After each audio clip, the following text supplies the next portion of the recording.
बाबा ने बसाया नंदगांव और बसवान जी ने बसाया बरसाना।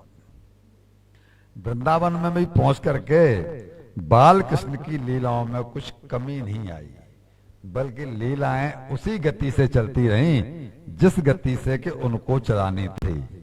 कारण क्या है कि प्रभु के यहाँ तो रस ही रस है। वहां पर ये नहीं देखा जाता कि वो गांव में रह रहे हैं कि शहर में रह रहे हैं, या वो सफेद कपड़ों में है या लाल कपड़ों में है। उनका स्वभाव तो भक्त की मनोवांछा कल्पतरु भगवान इसीलिए कहलाते हैं कि हम अपने मन में कुछ कल्पना तो करें कि ऐसा हो जाए, लेकिन उस वो कल्पना जब हम कर रहे हैं तो हमने पहले क्या कहा कि अपने मन में। क्या हमारा मन इतना निर्मल है कि भगवान के कानों तक हमारी पुकार पहुंच जाए, हमारे कहे हुए शब्द भगवान के कानों से टकराएं? अगर ये नहीं है तो हम सर पीटते रहें, कितने भी मंदिरों में जाके नाक रगड़ते रहें, माथे घिसते रहें, बात नहीं बनेगी। इनकी लीलाओं में कोई कमी नहीं रही। कभी कभी गोपियां उनको केवल छाछ का लालच दे करके नचाती थी। अरे बाबा, ये तो समझो कि जिसके घर में 9 लाख गायें बंधी हों और वो छाछ पीने के लिए आपके घर में काय को नाचेगा? अगर वो प्रेम का भूखा न हो तो ये क्रिया नहीं हो सकती। और बाल कृष्ण भी भोले बालक की तरह से उस छाछ पे और दही पे और माखन पे और रोटी पे नाचने लगते, जैसे कि भोले भाले हों, अनजान हों, कुछ जानते ही नहीं। और इसी छप पर मुग्ध होकर के सूरदास जी ने लिखा है, शेष महेश गणेश दिनेश सुरेश हु जाहे निरंतर ध्यावें, चाहे अनादि अनंत अखंड अभेद अछेद सुभेद बतावें, नारद से सुख व्यास रटे, बच्चे हारे तऊ नहीं पार वे पावे, ताहे अहिर की छोहरिया सचियावर छाछ पे नाच नचावे। गोपी कहती लल्ला, कभी कोई गोपी कहती लल्ला तुम हमारे घर में माखन मत चुराया करो, देखो ये सब तुम्हारा ही है, ये सब तुम्हारा ही है, तुम हमसे आकर के मांग लिया करो। तुम्हें जब भूख लगे ना तो आकर के मांग लिया करो, जितना चाहो उतना खाओ, हम तुम्हारे हैं तो ये सब तुम्हारा ही है। लेकिन बाल कृष्ण कहते कि सखी मैं मजबूर हूं, मेरे घर भी तो 9 लाख गाय बंधी है, लेकिन जब तक चोरी करके मैं नहीं खाऊं तब तक मेरा पेट भरता नहीं। इसका क्या अर्थ हुआ? गोपी के अंदर गोपी नहीं, उसके कण कण में गोपाल का प्रेम भरा पड़ा है। प्रेम से रीझते हैं। गोपी कह रही है कि हम राजी से देने को तैयार हैं, लेकिन राजी से देगी तो तुझे लीला का सुख नहीं मिल पाएगा। मैं चुरा के खाता हूं तो तेरे आंखों में आंसू होते हैं और हृदय तेरा गीला होता है। इस सुख की बात ही कुछ अलग है। प्रेम से मिश्रित होकर उसका रस विलक्षण हो जाता है। योगी नहीं जिनको जान सके, नहीं पार शारदा पाती है। ये कौन है? योगी नहीं जिनको जान सके, नहीं पार शारदा पाती है, नहीं नारद ब्रह्मा को अंत मिला, श्रुति नेत नेत कह थक जाती है, शंकर गुण गाएं कह विविध रूपधारी, उस विश्व के मदारी को गोपियां नचाती, उस विश्व के मदारी को गोपियां नचाती। और एक दिन तो लला एक गोपी के घर में और माखन चुरा रहे थे, माखन चुरा के खा ही रहे थे कि तभी गोपी ने आकर के पकड़ लिया। लाला ने उसकी बहुत मनोहर की, सखी इस बार छोड़ दे, मैं आगे कभी नहीं आऊंगा, मैं तेरे कसम की सौगंध खाकर कहता हूं। तो गोपी बोली, तू मेरे कसम की सौगंध क्यों खा रहा है? तू अपने मैया बाप की कसम का मेरे कसम की सौगंध क्यों खा रहा है? जी क्या तरीका हुआ सौगंध खाने का? गोपी बिगड़ गई। अच्छा तो ऐसा कर कि मैं तेरे बाप की सौगंध खाता हूं, अब की बार अगली बार नहीं। फिर कोई बात, अपने बाप की सौगंध क्यों नहीं खाता, मेरे बाप की सौगंध क्यों खाता है? और खींच हुई गोपी उसको धमकाती हुई बोली, तू ये बता कि ये नौबत क्यों आई, तू मेरे घर में आया ही क्यों? तो कन्हैया ने कहा, अरे तू रामेश्वरम में कथा सुनी आई, बद्रीनाथ में कथा सुनी आई, सारा समय कथा में ही घूमती रहती है, वृंदावन भी जाती है, और फिर भी तेरा मेरा नहीं गया। कह रही है मेरे घर में क्यों आया? ये तेरा मेरा तेरा कब छूटेगा? फिर क्या फायदा हुआ सत्संग सुन करके? अब भगवान उसे उपदेश दे रहे हैं। अब गोपी बढ़ गई, तू मुझे उपदेश मत दे, तू मुझे चकमेबाजी दे रहा है। और कह करके उसने बालावा को खंबे से, गोपी ये घर तेरा है, तू तो कहती है कि मैं तेरा हूं, तो ये घर मेरा हुआ कि नहीं हुआ? गोपी खुश होती है, क्यों? कि कन्हैया मेरे घर को अपना घर कह रहा है। ईश्वर, जब हम तो ईश्वर को रिझाते ही हैं, जब ईश्वर कहे कि तू मेरा है, हम तो कहते ही हैं कि मेरा, हाँ तू मेरा है, तू मेरा है, लेकिन ईश्वर भी कहे कि तू मेरा है, तब भक्ति का फल हमें मिला। एक तरफा दोस्ती नहीं होती, एक तरफा प्रेम भी नहीं होता। प्रेम जब कभी भी होगा वो दोनों तरफ से होगा, तो ही प्रगाढ़ता आएगी, वरना आएगी नहीं। फिर भी लीला का शुक्लनाथ बढ़कर बोली, तू फालतू बात मत कर और यह बता कि तूने माखन खाया ही क्यों? तो कन्हैया बोले, किसने माखन खाया है? अरे तूने माखन खाया है ना? बोले मैंने तो नहीं खाया, मैंने तो चींटी इसमें माखन में तैर रही थी, तो चींटी को निकालने के लिए उसमें हाथ डाला, तो चींटी निकाली, तो तेरे मुंह पे, ये होठों पे माखन क्यों लगा हुआ है? अरे तब तक मक्खी आ गई, तब तक उड़ती हुई एक मक्खी आ गई। मक्खी को भगाने को मैंने ऐसे किया हुआ तो लग गया हुआ हाथ, और जैसे ही मक्खी को मैंने ऐसे किया, तब तक तू टपक पड़ी, तब तक तू टपक पड़ी।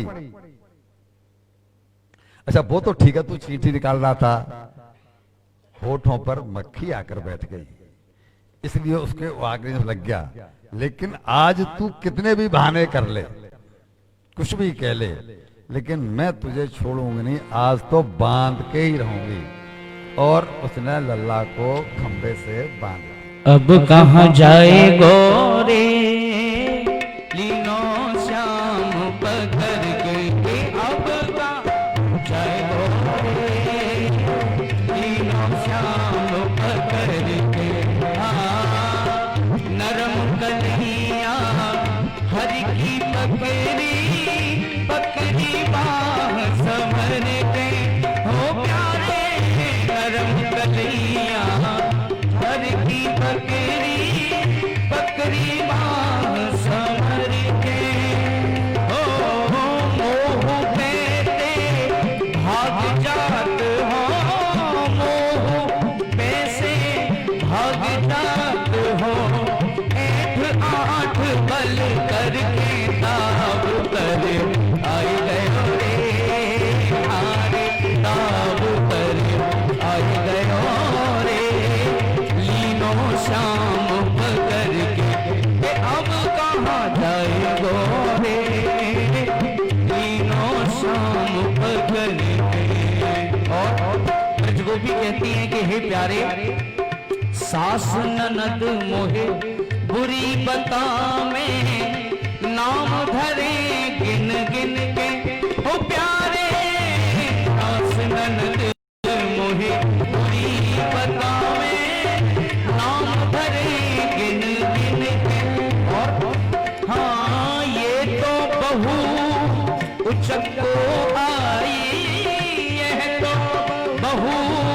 उचको आई, नाम चोटी धर के नाम धर वाई गयो रे, हारे नाम धर वाई गयो रे, लीनो श्याम पकड़ के अब कहाँ जाएगो रे, लीनो श्याम पकड़ के अब कहाँ जाएगो रे, लीनो श्याम पकड़ के।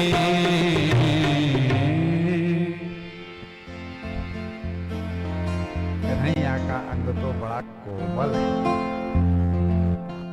ऊपर से लीला का सुख देना है। तब जो गोपी ने बांध दिया तो अपनी आंखों में आंसू भर लिए और रोने लगे। गोपी को लगा कि लाला की आंखों में तो पानी आ गया है।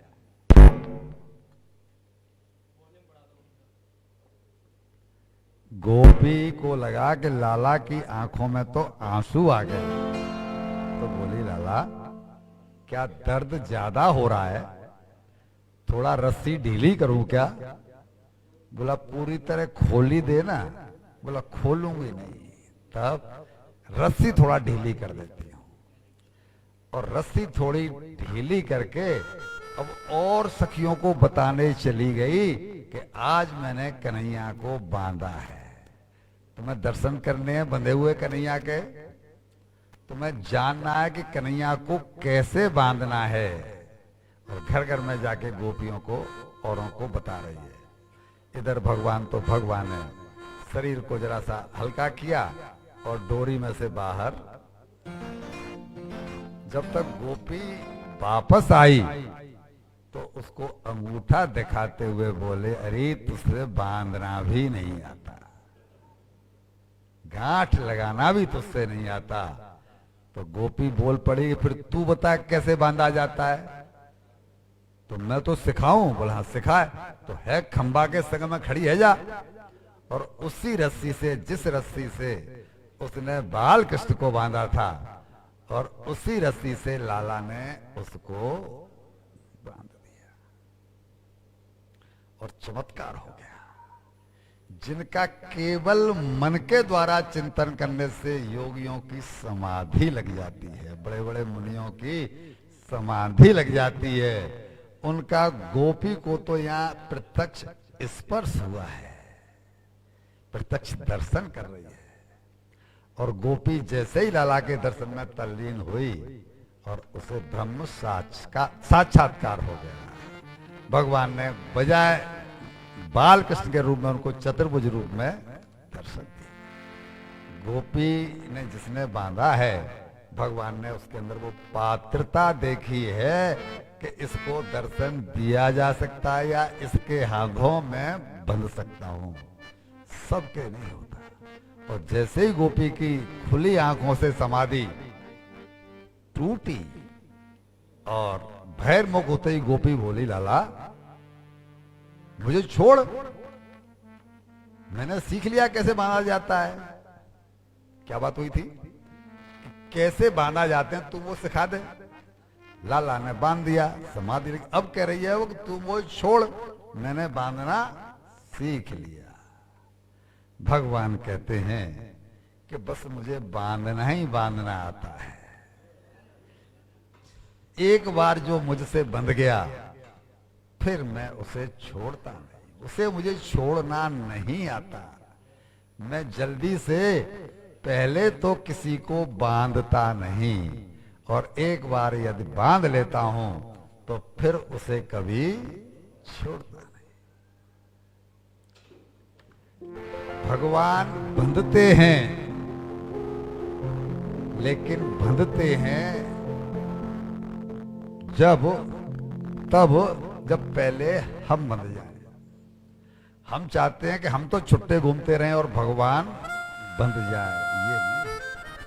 हम आज जो बंधे हैं, बंधन शब्द में दो शब्द हैं, बंधन शब्द में दो शब्द हैं, एक तो बंधु और दूसरा धन।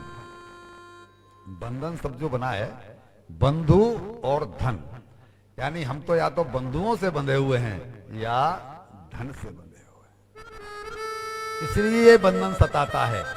यदि हम ईश्वर से बंधे हों तो ये बंधन तो पार कर देने वाला है, आनंद में गोते लगा देने वाला है।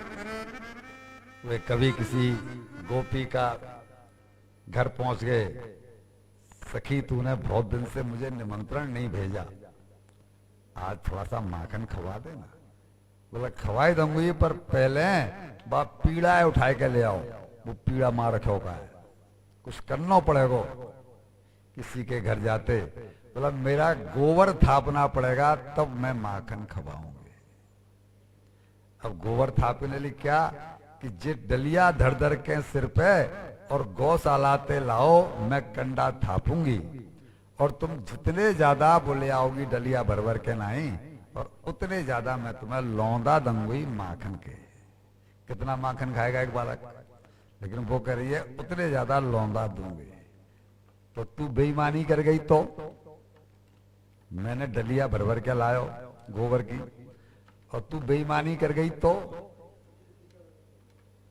तू ऐसा कर कि जितनी डलिया मैं डारूं, ठीक है ना, बोले तू जितनी डलिया डारेगा ना तो तेरे गोबर की एक एक टिकिया यहाँ पे लगाती जाऊंगी, बिंदी। और काले काले चेहरे पर भगवान के पे गोबर की पीली पीली बिंदी टिपकी लगी जितनी डलिया डाली। ये छवि भगवान की। पहलवानों की तरह कभी कभी ताल ठोकने लगते, कभी नाचने लगते। सर्वशक्त भगवान मान लो ब्रजवासियों को आनंद करने के लिए उनके हाथ की कठपुतली ही बन गया, केवल ये दिखाने के लिए कि संसार वालों देख लो मैं अपने भक्तों के कितना अधीन हूं। और एक दिन वे गोपी से बोले भाभी तेने पिछली बार जो माखन खवाए हो ना बड़ा जोर को, बड़ो मीठो माखन हो, एक बार आज फिर खवाए देना। तो लाला वो जो उस शेर का बांट रखो ना, शेर को बातें तोल के तुम्हें आज माखन खवा दूंगी, तुम्हारी आज पूरी इच्छा कर दूंगी, तुम उठा के ले आओ बांट, तोलने वाला बांट। और जब कन्हैया उसे उठाने गए तो भारी था, और उसको उठाने की जद्दोजहद में और कन्हैया का पीतांबर आज गोपियों ने निरावरण ब्रह्म का दर्शन किया। भैया प्रेम की तो रेत ही निराली है। जहां अतिशय प्रेम होता है वहां पर्दा रह ही नहीं सकता। प्रेम की रीत ही निराली है। चीरहरण प्रसंग हमें और क्या बताता है, अभी हम चीरहरण प्रसंग सुनाएंगे, उसमें और है क्या। जब अपने आप को नग्न देखकर कन्हैया रोने लगे तो गोपी हंसकर बोली अरे कहा भाई क्यों रो रहे हैं। तो मेरो पीतांबर खुल गो है।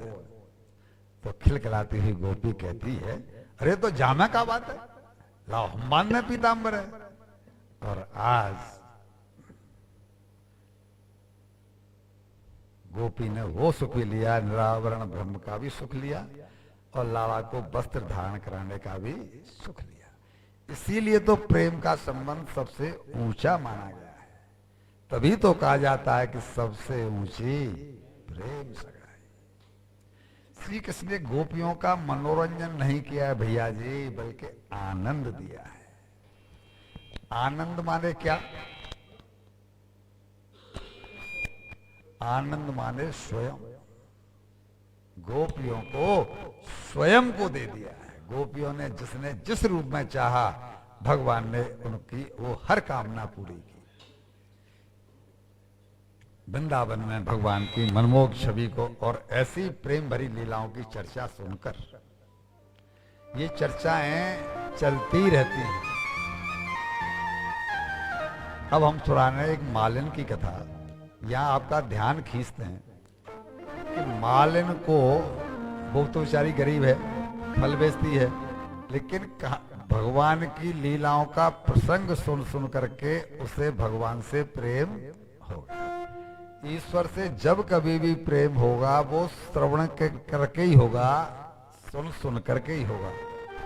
हम आपको जब कल रुक्मिणी प्रसंग सुनाएंगे, वहां भी क्लियर लिखा हुआ है कि नारद जी के मुख से, मुखारबिंद से श्रुत्वा, सुन सुनकर रुक्मिणी जी को भगवान कृष्ण से प्रेम हुआ और उन्होंने भगवान के पास एक ब्राह्मण के द्वारा संदेश भेजा। हमको और आपको भी जब भी कभी भगवान से प्रेम होगा तो सुन करके ही होगा। घर में रहें और ईश्वर से प्रेम हो जाए तो नहीं होगा, उनसे ही होगा जिनको आप सुन रहे हैं। अब फिल्मी गाने सुन रहे हैं, पोता आ रहा है उनके द्वारा, या टीवी देख रहे हैं उसमें फिल्मी गाने आ रहे हैं, या उसमें सास बहू के किस्से आ रहे हैं, तो सास बहू के किस्सों में ही दिलचस्पी होगी, ईश्वर में, ईश्वर से प्रेम नहीं होगा। तो सुखिया नाम की मालिन सुन सुन के, अच्छा ये बताइए कि जब भगवान कृष्ण वृंदावन से मथुरा गए और जब वो मथुरा भ्रमण करने के लिए गए हैं तो मथुरा वाली महिलाओं को कैसे मालूम पड़ा कि ये कौन है? हम सुनाएंगे कि सब अपने बड़े झरोखों में चढ़ गए, पूरे मथुरा में हल्ला मच गया कि जिसके किस्से हम अब तक सुनते आए हैं वो आया है। तो उन्होंने किससे सुना? मतलब वही गोपियों से जो दूध दही बेचने के लिए मथुरा में, उनको भी प्रेम सुनकर ही हुआ है। आज जिन लोगों का थोड़ा कम था, उनका इन 5 दिनों में कुछ तो बड़ा होगा। और अगर ये कंटिन्यूटी बनी रहे तो एक दिन अपने चरम पर वो पहुंचेगा कि नहीं पहुंचेगा? भाई मैली और गंदी चीज पी करके आदमी एक बूंद से एक ढक्कन तक और एक ढक्कन से एक, क्या कहते हैं उसे, और फिर ये यहां तक पहुंच जाता है। तो ये अच्छी चीज जो हमारे हृदय को छूती है, हमारे मन को स्पर्श करती है, उसे सुन करके प्रेम क्यों नहीं होगा? लेकिन सुनना तो पड़ेगा।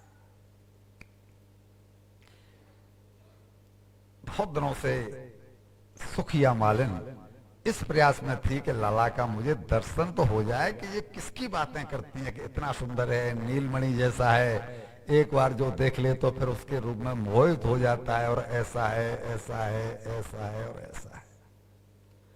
आज उसकी भगवान से डोर लग गई। हे प्रभु, आज तो उस लाला के दर्शन मुझे हो ही जाए। और फल भर के अपनी टोकरी में नंद महल के सामने पहुंची और फल ले लो फल, फल ले लो फल, कई चक्कर लगा डाले लेकिन लाला बाहर। अब लोग कह रहे हैं कि आज ये आगे पीछे जा क्यों नहीं रही है, यहीं की गली में क्यों घूम रही है? लोगों को क्या चल रहा है?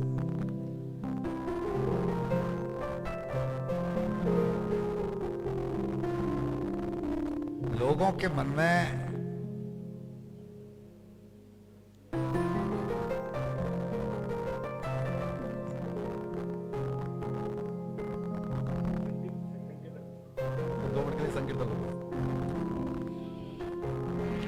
ओ मेरो कान्हा गुलाब को फूल, किशोरी मेरी कुसुम कली।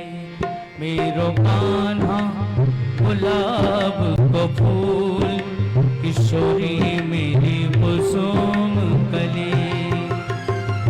कान्हा मेरो नंदजू को छोना, कान्हा मेरा नंदजू को छोना।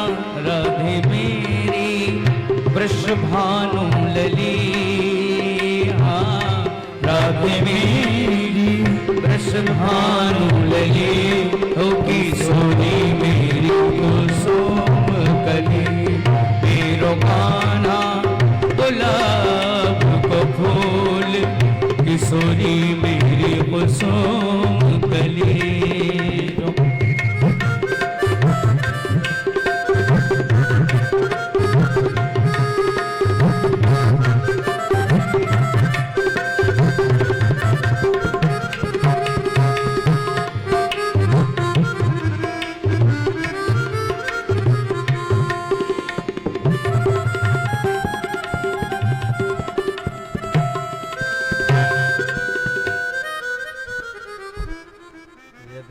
रामेश्वरम नहीं आते तो ये 56 प्रकार के व्यंजनों की खुशबू क्या ले पाते।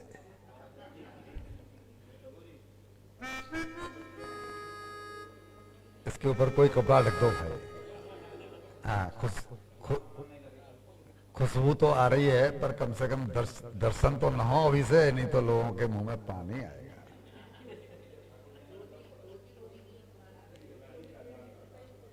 चलिए चलिए हम आगे बढ़े।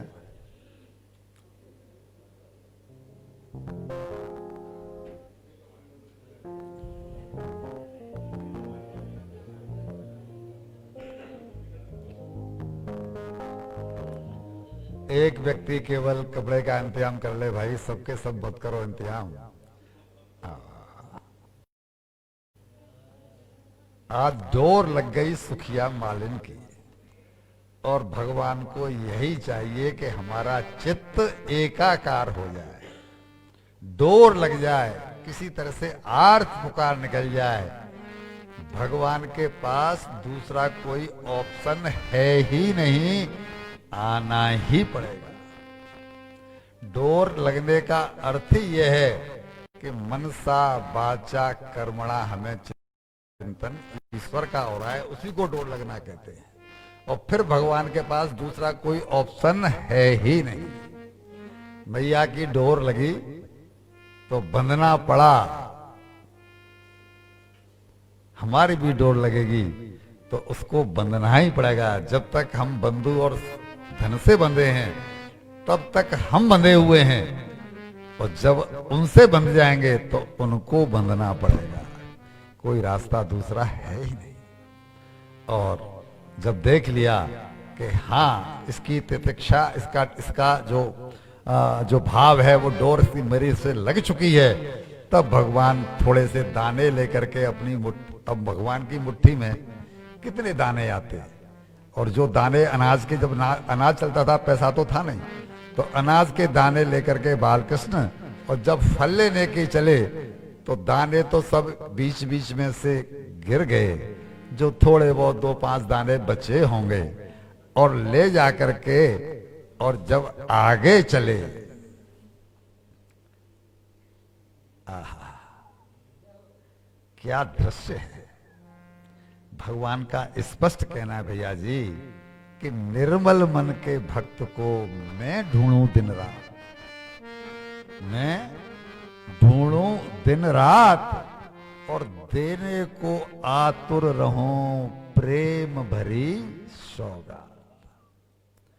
उसके निर्मल हृदय से जब निकले मम नाम, तो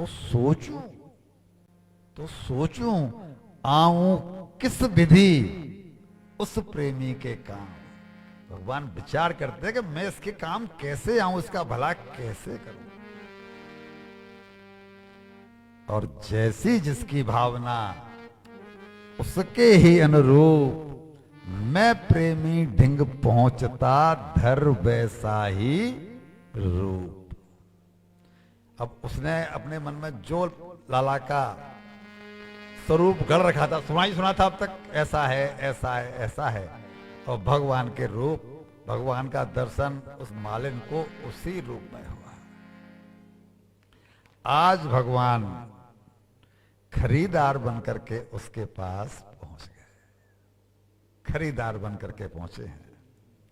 देख रही है, दर्शन कर रही है, छवि का अवलोकन करिए कि मस्तक पर मोर पंख से विभूषित है, कन्हैया सांवरे रंग के हैं, पीतांबर धारण किया हुआ है, और दर्शन करके सुखिया अपनी सुध बुध भूल गई। उनके अंजलि में से अनाज के दाने तो जो थे वो बिखर गए, 2-4 रह गए, और वो जो दाने बचे थे उन्हें उसकी टोकरी में डाल करके बोले, अम्मा क्या कहा है। इसके लिए भी भैया जी हमारा प्रयास होना चाहिए कि वो हमें संबोधन करें। भीलनी कौन से ऊंचे कुल में पैदा हुई थी, भीलनी ने कौन से यूनिवर्सिटी में जाकर के संस्कृत के श्लोक सीखे थे। केवल केवल मन वाचा और कर्मणा, एक ही चिंतन, राम राम राम एकम राम, राम दूनी, किसी तीसरे को जानती नहीं, उसके पास भगवान पहुंचते हैं। और जब बोले कि अम्मा ला फल दे दे, तो सुखिया निहाल हो गई। बोली लल्ला अम्मा से क्यों निहाल हो गई? अम्मा कह के संबोधन किया। इसे कहते हैं शास्त्र की दृष्टि से संबंध ज्ञान।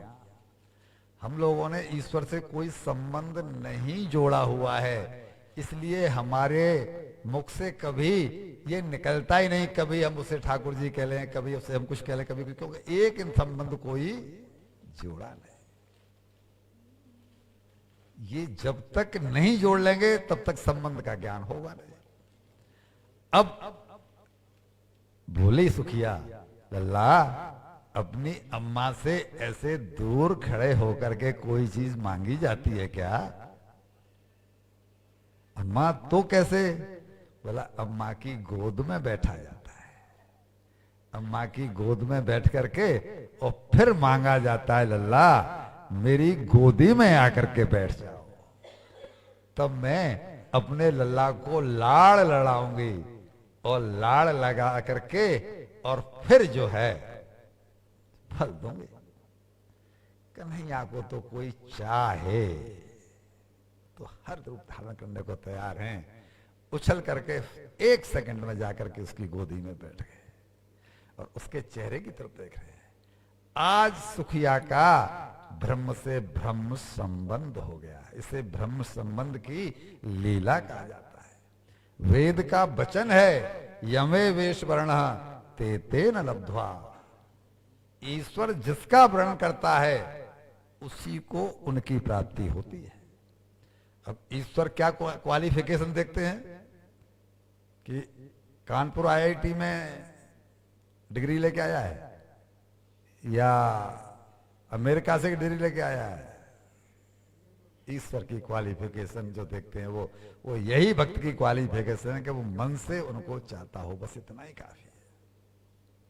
सुखिया ने अश्रुपूरित नेत्रों से उनके दोनों हाथों को लेकर और अपने सीने से लगाया, धन्यता का अनुभव किया और फिर उन्हें दोनों हाथों को लगा के जितने फल आ सकते थे वो फल से भर दिया।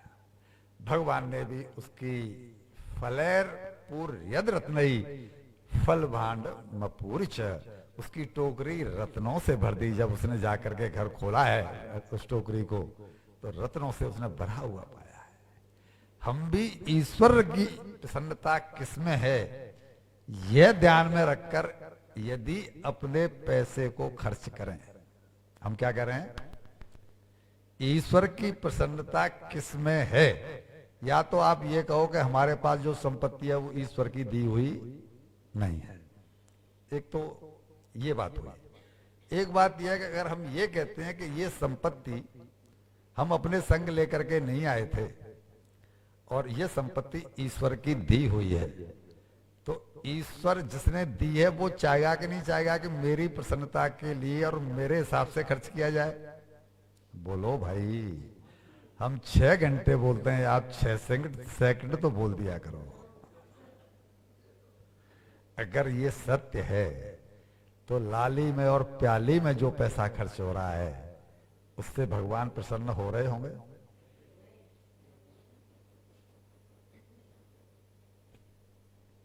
भैया जी, अगर हम सदुपयोग करें तो ईश्वर के यहां देने में कोई संकोच नहीं है। ईश्वर गिन गिन कर नहीं देता है, छप्पर फाड़ कर देता है। संकोच तो जीव का है। हम भटक रहे द्वारे द्वारे पर उसका द्वारा भूल गए। हम भटक रहे द्वारे द्वारे पर उसका द्वारा भूल गए। दुनिया से आस लगाई पर, दुनिया से आस लगाई पर वह अपना है यह भूल गए। उससे कोई संबंध ज्ञान संबंध जोड़ा ही नहीं है। और थोड़े दिनों, अब कथा को हम आगे ले जाते हैं, थोड़े दिनों बाद जब बालकृष्ण थोड़े और बड़े हुए तो ये बछड़ों को चराने के लिए अब लेकर के जाने लगे। वहां भी भगवान की लीलाएं उसी तरह चलती रहीं और वन में भगवान ने बकासुर, अघासुर, कालिया नाग, प्रलंबासुर और धेनकासुर आदि दुष्टों का संहार किया है। अब इन दुष्टों का नाम लेकर के हम अपने मन को काय को मैला करें और काय को जिह्वा को मैला करें, फिर भी अगर चाहें तो सुनाएं। आगे से जी हाँ हाँ हाँ, बस वही हम कह रहे हैं, काय को मन को अपने को मैला करें, काय को अपनी जिह्वा को मैला करें। आपकी आज्ञा इसलिए लेना पड़ता है भाई कि आपकी वजह से हमारा वजूद है, हमारा अपना कोई वजूद नहीं है। श्रोता के वजूद से वक्ता का वजूद है, ये तो मानना ही पड़ेगा, वरना ये तो पुस्तक तो हमारे पास पहले भी रहती है, लेकिन हम सुनाएं किसको? हाँ, आइए आगे चलते हैं। अब लीला आती है ब्रह्मा जी मोह की। जो हमने नाम लिए उनमें एक नाम हमने लिया अघासुर का। ये अघासुर शब्द दो शब्दों से बना है, अघ और असुर।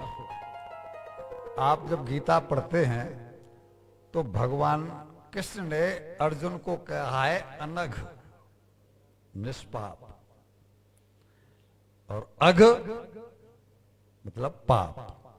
इसका नाम जो पड़ा अघासुर मीन्स पाप का जीता जागता विग्रह, और ये है अजगर, कंस का भेजा हुआ है। और इसने ऐसा प्लान किया कि अपना रूप इतना विशाल बनाया और जीव निकाल करके उस रास्ते में आकर के लेट गया जिस रास्ते से कि अक्सर ये बच्चों को लेकर के जाते थे। आज भी जब चले तो भगवान कृष्ण सबसे पीछे रहते थे। लीडर का कर्म यही है, लीडर आगे न चल के अगर सबके पीछे रहेगा तब तो सब सेना को संभाल पाएगा, नहीं तो फिर आगे आगे लीडर केवल झंडा उछाने का काम कर रहा है, इसका मतलब है वो कॉलर। राकेश भाई सबके पीछे हैं, इस बात से हम आपकी से सहमत नहीं।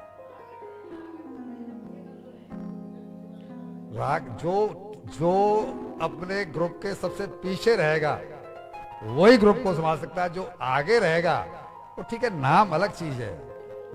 हाँ, वही मैं कह रहा हूँ, राकेश भाई सबको खिला करके खाना चाहते हैं, सबको दर्शन कराने के बाद में राकेश भाई ने दर्शन किए थे।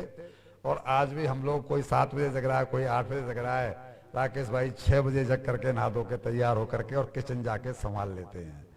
लीडर का काम आगे रहे, वो एक नाम हुआ, वो बैनर हुआ, ठीक है ना, वो अलग चीज हो गई, लेकिन पीछे रहेगा वही संभाल पाएगा। तो बाल कृष्ण थे पीछे और सखा थे और गौ थी आगे, बछड़े थे आगे। और आज जब इन्होंने देखा कि आज तो लगता है कि किसी ने हमारे स्वागत में लाल लाल कालीन बिछाया हुआ है, उसकी जीभ इतनी बड़ी जीभ, और जैसे कि लाल लाल सड़क हो और कालीन समझ कर उत्सुकता बस सारे बालक उसके मुंह में प्रवेश कर गए। जब तक बाल कृष्ण रोकते, अरे रुको रुको रुको, तब तक तो वो अंदर प्रवेश कर चुके थे, लेकिन उसका उद्देश्य मारना था कृष्ण को, ग्वालों को मारने का उद्देश्य नहीं था।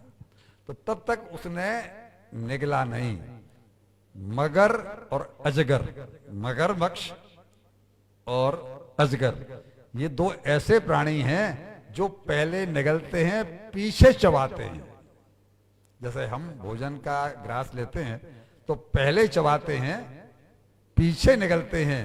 ये पहले निगलते हैं, जैसे बछड़े को वो निकलेगा अजगर। जब आप कभी वो टीवी में कौन सा प्रोग्राम आता है, जैसे राजा कॉफी, उसको देखते तो उसमें पहले ही निकलेगा, पीछे उसकी पाचन क्रिया चलती है, वो जिसे जुगाली कहते हैं, वो बाद का काम है। तो इसने बालकों को नहीं निकला, क्योंकि कृष्ण का इंतजार था। कृष्ण ने जब आवाज लगाई तब तक तो ग्वाले अंदर जा चुके थे, और मजबूरी कृष्ण की, सारे ब्रज के रक्षक वो, हमारे रक्षक कौन? कृष्ण। अब मजबूरी कृष्ण को अंदर जाना पड़ा, और जैसे ही कृष्ण उसके मुख में गए हैं और उसने अपना मुख बंद किया है, देवता हाहाकार करने लगे असगर के मुंह में। लेकिन कृष्ण तो कृष्ण है। वो अंदर गए और जब तक कि वो उससे पहले के निकले, उससे पहले ही उन्होंने अपने शरीर को इतना बड़ा विस्तार दिया कि उसका गला ही रुंध गया। उसका गला रुंधा और उसने एक उल्टी करी और सबके सब बालक और कृष्ण बाहर। जो घायल हो गए थे उनको ठीक किया, जो मर गए थे जहर का, जिनको स्पर्श हुआ, उन सबको अपनी दिव्य दृष्टि, अपनी कृपा दृष्टि डाल करके उन सबको जीवित किया। और ये आए अब गंगा यमुना तट पर। ये लीला का आयोजन हुआ इस तरह से कि एक दिन भगवान ने विचार किया कि गोकुल की हर स्त्री, हर महिला ये कल्पना करती है अपने मन में कि काश, जैसे कि रत्नमाला ने किया था, हमने सुनाया था ना, रत्नमाला की इच्छा क्या थी कि ऐसा बालक मेरा होता तो मैं उसको अपना दुग्ध पान कराती। तो हर माँ की, हर युवती की, सबकी ये इच्छा कि ऐसा जो कृष्ण है, जो माँ जिसको दूध पिलाती है, अगर ऐसा बालक, इसको कृष्ण को हमें दूध पिलाने का अवसर मिलता तो हम धन्य हो जाते। भगवान ने उनके उस भाव का अनुमोदन कर दिया और लीला की रचना इस तरह से की कि सब साथियों से कह दिया कि कल हम पिकनिक मनाएंगे, यानी वन भोज का कार्यक्रम रख दिया। अपनी इंग्लिश भाषा में बोले तो पिकनिक। और सब अपने अपने घर से कुछ न कुछ लेकर के आना।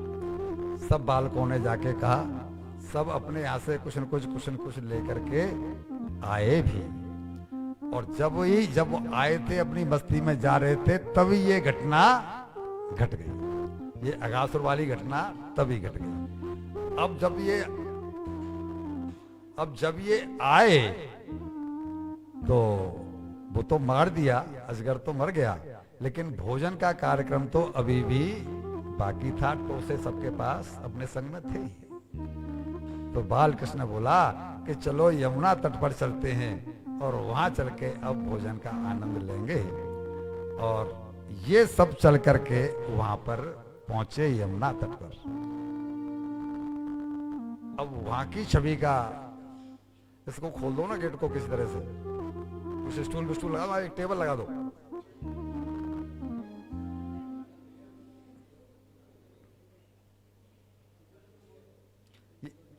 उनके पास खबर नहीं पहुंची क्या?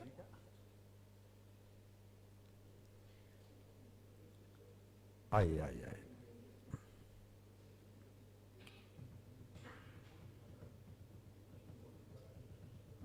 आइए साहब, बोलिए श्री बाल कृष्ण लाल की जय। भगवान और सारे बालक अपने अपने टोसे परोसे खोल खोल करके बैठ गए। बीच में बाल कृष्ण बैठे हैं और चारों ओर बालक बैठे हैं मंडलाकार पंक्ति में, एक से सट करके एक।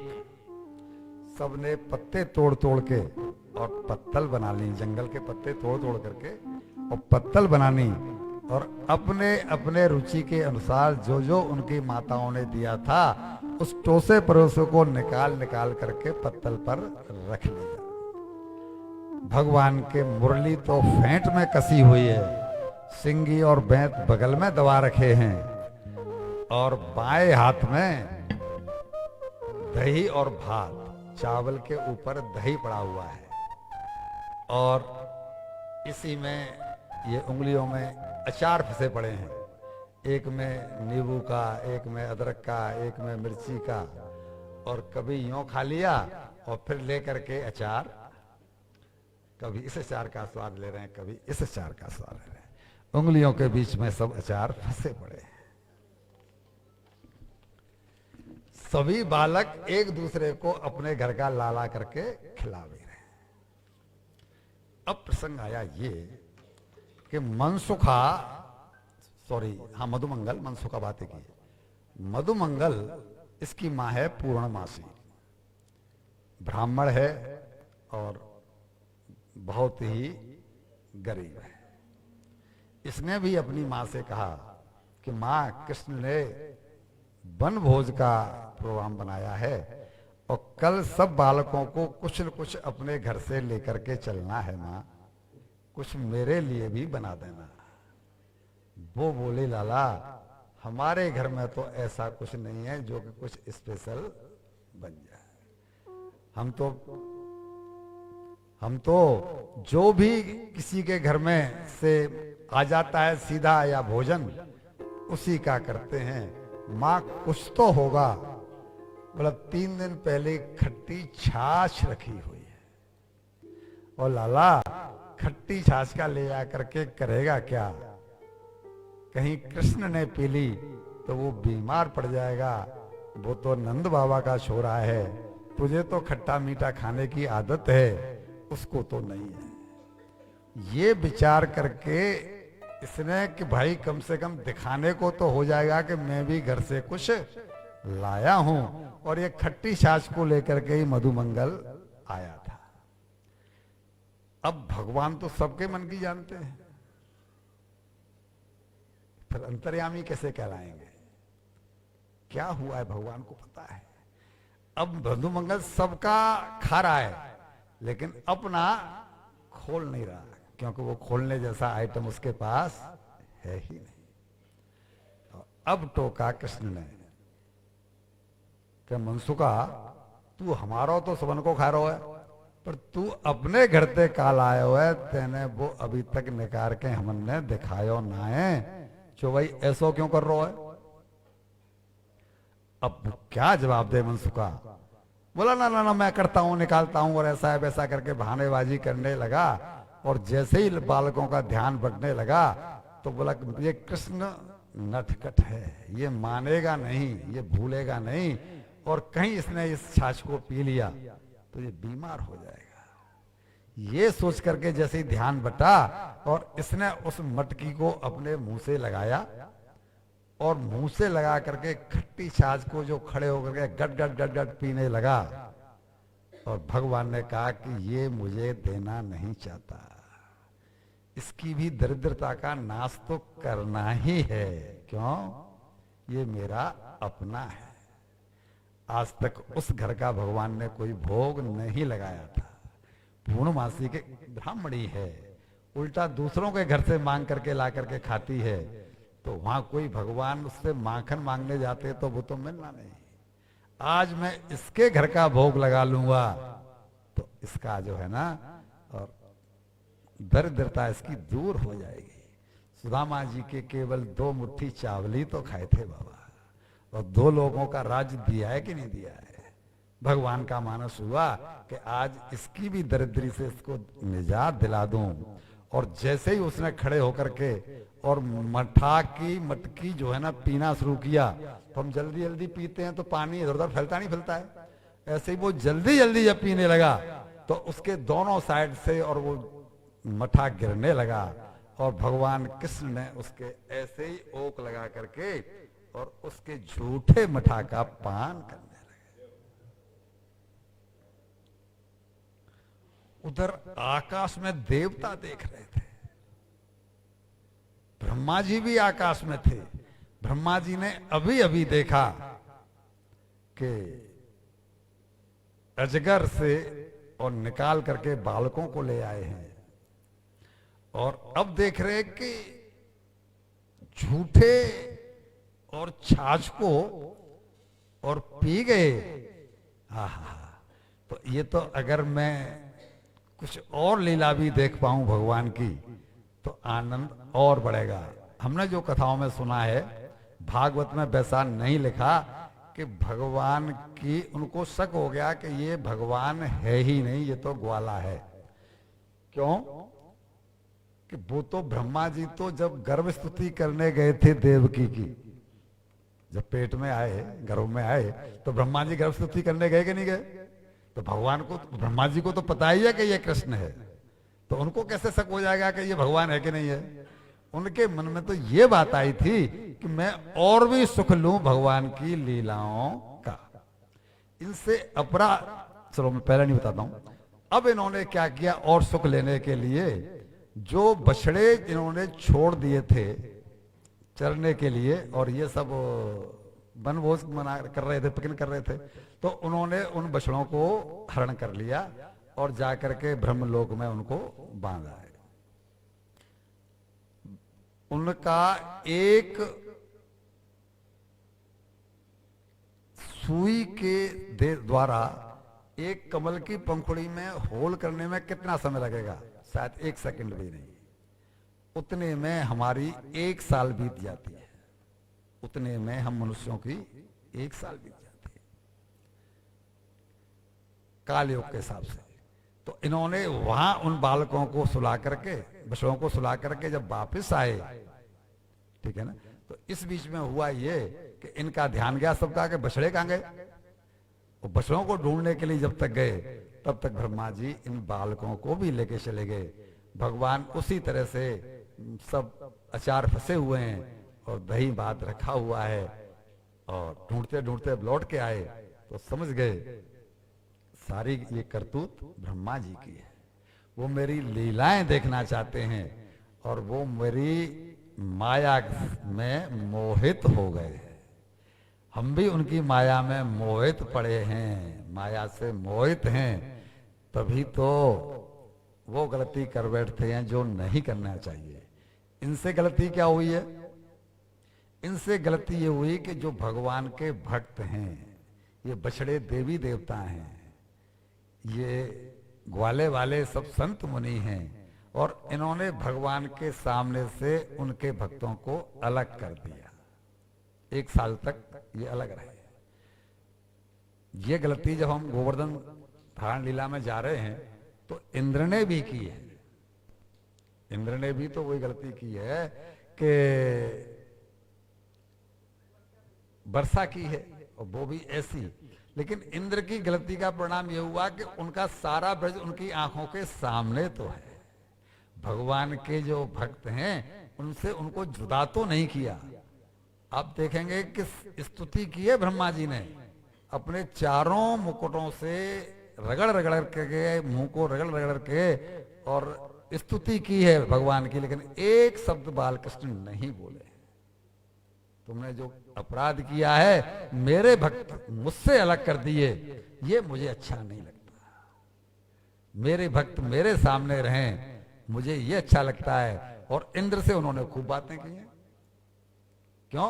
कि भक्त उनके दूर नहीं हुए। वही हुआ जब ये लौट करके आए, मतलब, और जब बछड़े यहां पर नहीं देखे, मालूम पड़ गया बोले गए, तो इन्होंने क्या किया कि जितने बछड़े थे, जितने ग्वाले थे, और जिसके शरीर पर जो कपड़े थे, जो जैसा था हूबहू सबकी सब सृष्टि भगवान ने दूसरी रच डाली। और दूसरी सृष्टि रच डालने का परिणाम क्या हुआ कि जब ये शाम को लेकर के सबको घर पहुंचे हैं, हमने आपको बताया कि सभी की इच्छा थी, गौं की भी और माताओं की भी, सबकी, कि बाल कृष्ण को काश हम दूध पिला पाते। और आज भगवान ने इनकी वो इच्छा पूरी की है।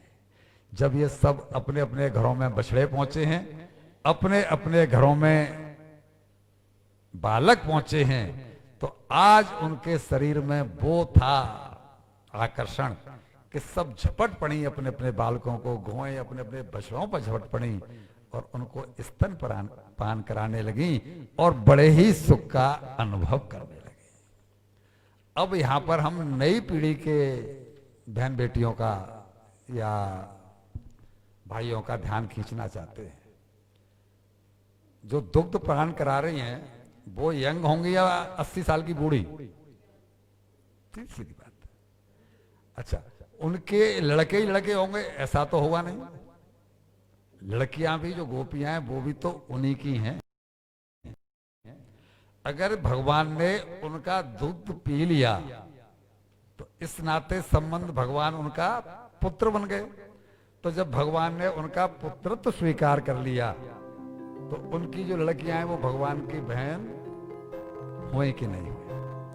अच्छा, तो क्या भगवान ने सिंगापुर से या अमेरिका से जब लीला की और करोड़ों गोपियों के साथ रास रचाया है, तो क्या वहां से इंपोर्ट की हैं?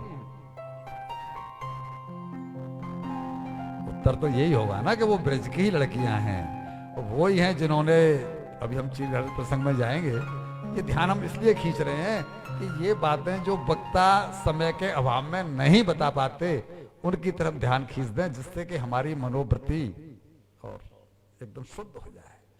तो वो यही हैं। फिर बताइए कैसे संभव है कि हम गोपियों को एक अलग दृष्टि से देखते हैं? भगवान ने तो उनकी इच्छा पूरी की है कि इनका मैं दूध पी लूं, ये गाय जो बनी हुई है बछड़े के रूप में, मैं इनका दूध पी लूं, तो इनकी भक्ति का फल मैं इनको प्रदान कर दूं। भगवान ने उनको भक्ति का, उनकी का, और वो फल प्रदान किया है। और ये लीला जब तक चली है,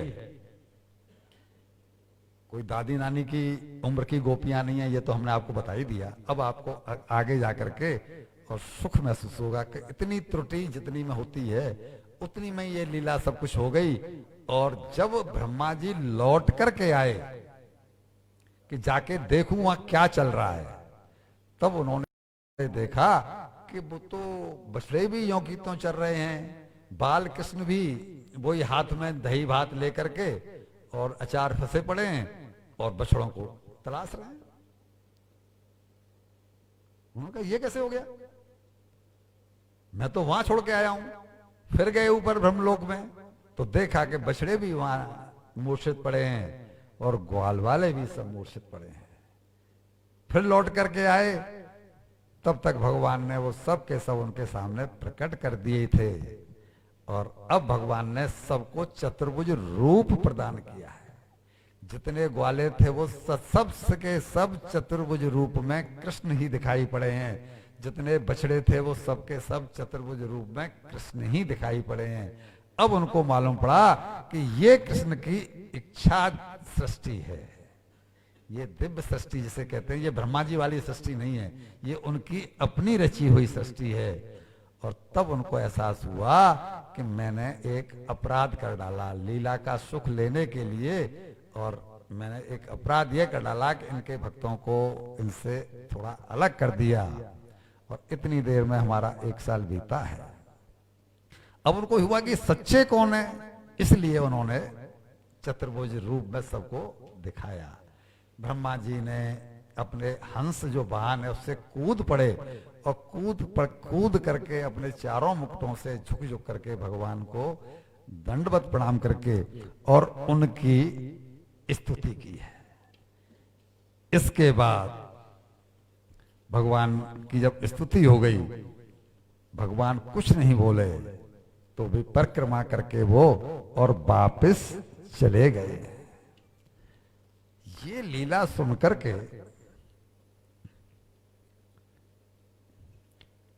परीक्षित ने एक प्रश्न कर डाला कि भगवान